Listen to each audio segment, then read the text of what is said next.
Последние новости из Туркменистана. Читайте нас в Телеграме и не забудьте подписаться.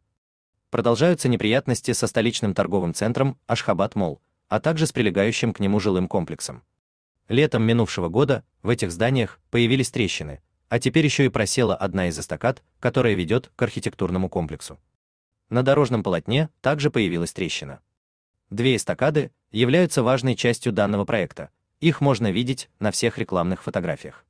По одной из эстакад осуществляется подъезд к торговому центру, по другой выезд.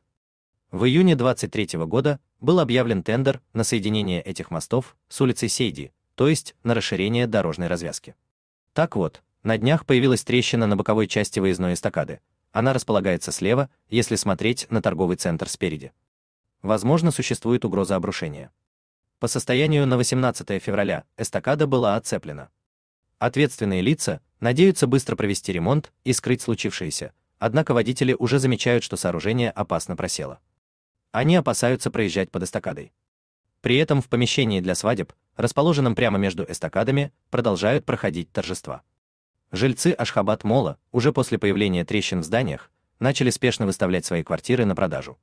По состоянию на лето прошлого года квартиры, купленные за 400-500 тысяч долларов, предлагались за 200-250 тысяч. Теперь, с повреждением эстакады, шансов сбыть с рук эту недвижимость остается еще меньше. Постановление о строительстве Ашхабад Молла в 2018 году подписал лично тогдашний президент Туркменистана Гурбангулы Бердымухамедов.